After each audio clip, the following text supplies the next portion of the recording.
friends, it's Bridget Danner, and we recently put out a survey to ask you what you wanted to learn more about in 2022. So thank you if you took that survey. Tied for number one thing you want to learn is DIY detox techniques.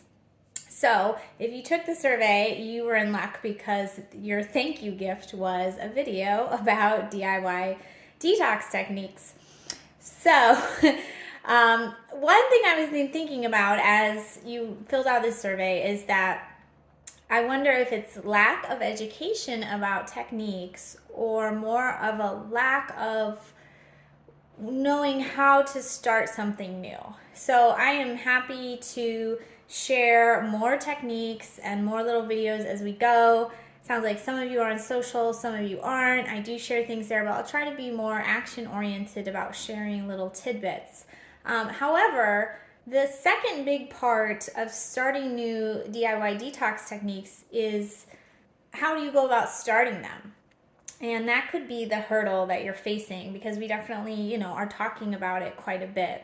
So I would think about what are you most wanting to start in an excited, genuine way. So if you're like, I've really been wanting to buy a sauna, and I have the money, but I don't know how to research it.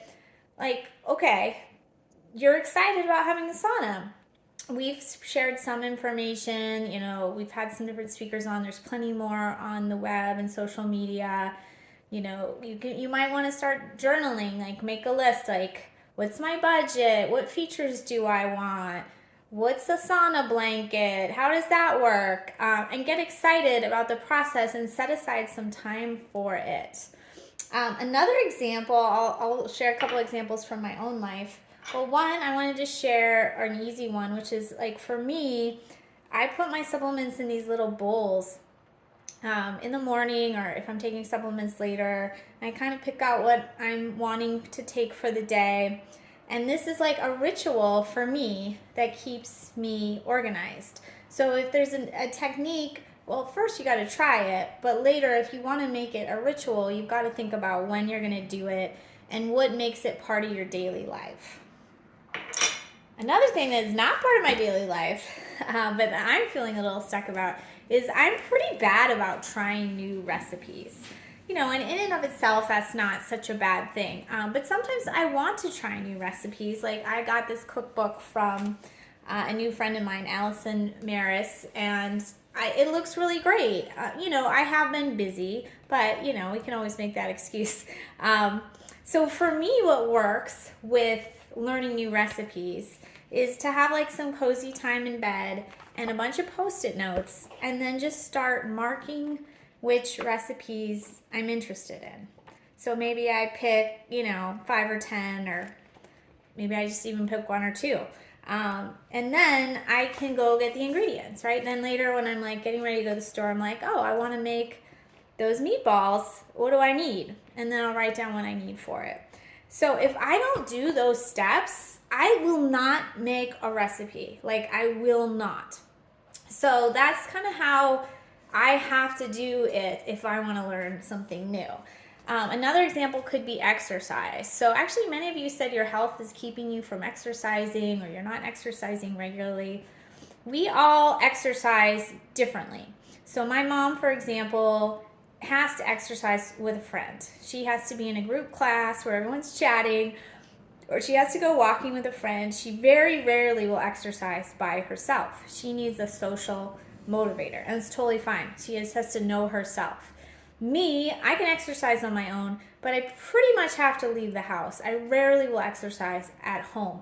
I like to see some stimulation of nature or people at the gym, and I do like to exercise with people, but I like to exercise so much I don't always have time to schedule and plan exercising with a person. So I'm happy to exercise on my own as well. So you got to kind of know yourself and what will motivate you. Another thing, speaking of social motivation, is we have our book club coming up. Even if you're not totally sure if you have mold or whatever, guess what we're going to learn a lot about? We're going to learn about detox and eating and habits and all that stuff, toxins in your home. That is another social motivator. So we will have a Facebook group.